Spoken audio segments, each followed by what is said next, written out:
असंही आपण मनाने स्वामींना गुरु केलंय जेव्हापासून बांधण्यात आलो आहोत. पण आता आपल्याला रविवारी त्यांना गुरु म्हणून दीक्षा घ्यायची आहे, त्यांना आपलं गुरुपद द्यायचं.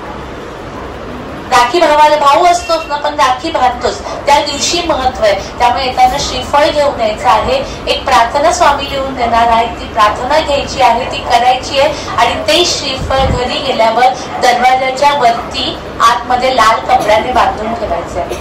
ज्यांनी मागच्या वर्षी हे श्रीफळ घेतले त्यांनी आधी हे ठेवायचं आहे आणि ते विसर्जन करायचं. तेव्हाही सांगितलं होतं, आत्ताही सांगत आहे, वर्षभर तुमच्या घरावर कुठल्याही प्रकारचं संकट ह्या श्रीफळाने येणार नाही. स्वामी आपल्यासाठी रक्षक देवता म्हणून दारात उभी राहणार. तर त्यांना गुरु करायचं ना, तर तेवढी माझी पात्रताच पाहिजे.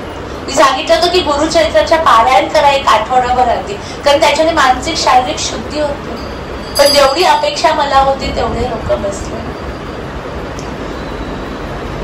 बसले. उद्या स्वामी सारामृताचं 1 ते 3 आपण पाठ ठेवलाय. हे मी माझी तळमळ काय की मला कुठे संख्या दाखवायला द्यायची नाही की अरे आमच्या घरी एवढे लोक बसले. बाबांनी एक संकल्प करून दिलेला आहे, एक प्रार्थना करून दिली आहे, ती उद्या तांदूळ घेऊन ती प्रार्थना करायची. त्याच्याने तुमचे जे कर्म आहे ते नष्ट होणार आहे.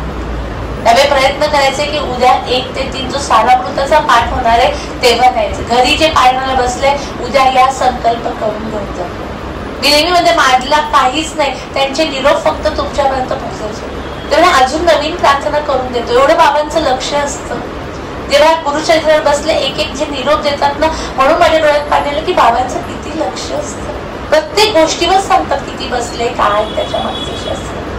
त्यामुळे आपण नशिबान आहोत सगळे की आपल्याला असे गुरु मिळाले. त्यांच्यामुळे ती गाठ बांधली आहे. ती आयुष्याच्या शेवटच्या क्षणी आत्ता जर नामस्मरण करणार आहे. आपण काय म्हणतो ताई आत्ता नामस्मरण नाही, जरा मी मुलं मोकळे झाले ना सगळं झालं मग मी खूप नामस्मरण करणार, आत्ता काही वेळ मिळत नाही. पण जी सवय तुम्ही आत्ता लावणार आहे तो शब्द शेवटी येणार आहे.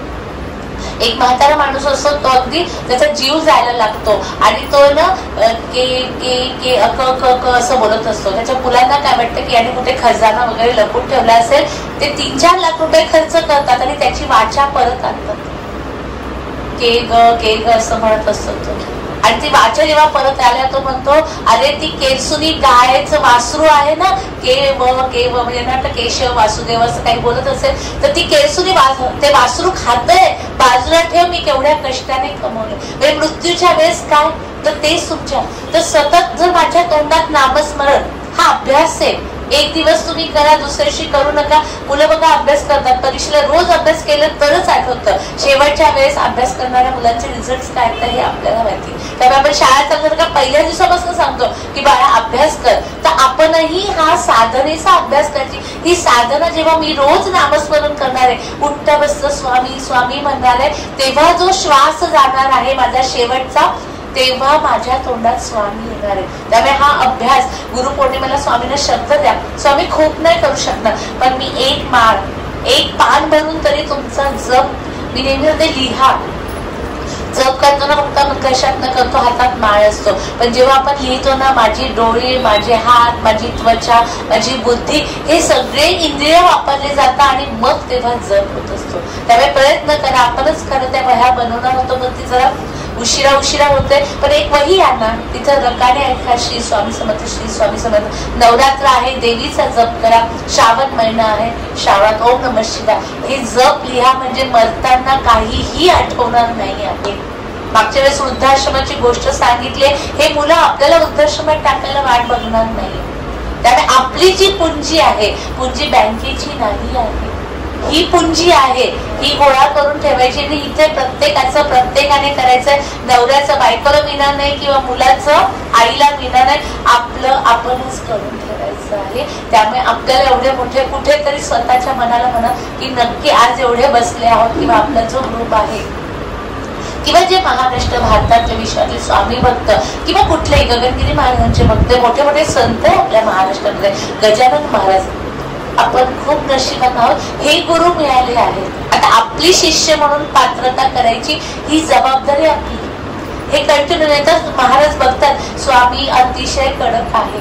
नाही तुम्ही ह्या मार्गावर चालले ना की तारेवरची कसरत आहे. सगळं वाटतं अरे माधुरी ताई मस्त छान कपडे घालून बसता, छान फेम मिळतं, युट्यूबवर एवढे सबस्क्रायबर आहे. ही काट्यावरची वाट आहे. असं रडायला येतं. बाबांचं नाव घेतलं, वाटतं हा संसार हे काय सगळं सोडून द्यावं आणि त्याच्याकडे निघून जावं. ही फुलावरची वाट नाही, ही काट्यावरची वाट आहे, तारेवरची कसरत आहे. 2 महिन्यापूर्वीचा प्रसंग बघितला. बाबा क्षणोक्षणाला परीक्षा घेतात आणि घडवतात पण, कुठेतरी असं थापडतात पण आणि प्रेमाचा हात देतात. त्यामुळे ही परीक्षा शेवटच्या क्षणापर्यंत संपत नाही. त्यामुळे असं आहे की मी आज नामजप केलं, आज गुरुवार आहे, या गुरुपौर्णिमेला केलं, पुढच्या वेळेस केलं नाही. पुढच्या गुरुपौर्णिमेला माझ्यातले काय गुण वाढले, मी मागच्या वर्षी काय होती मला लक्षात आहे का नाही. मला पिवळ्या रंगाची मी साडी घातली, ती फोटो मला सेल्फी आठवतोय महाराजांबरोबरचा, पण तेव्हाचे अवगुण आणि ह्या वेळेच्या अवगुणात काही फरक पडलाय का? तशीच आहे मी, याची निंदा कर, त्याची निंदा कर.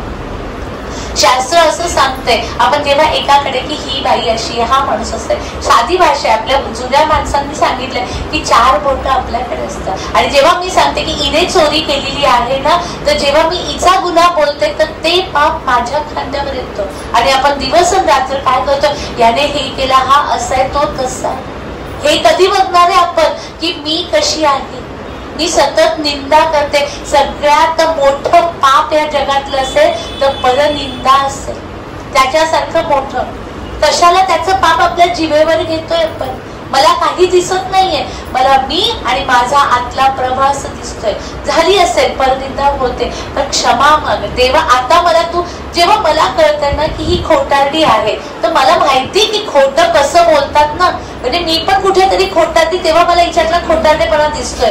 कळतोय ना तुम्हाला? जेव्हा मी अरे ही ताई खूप चांगली, म्हणजे तुम्ही सुद्धा चांगले आहात, तेव्हा तिच्यातला चांगलपणा दिसतोय. आणि ही खोटारडी किंवा ही वाईट आहे, म्हणजे मला माहिती की वाईट गुण काय काय आहे, तर मला कोणातले वाईट गुण दिसलेच नाही. तेव्हा मला हे काही दाखवूच नको, फक्त मला चांगलं आणि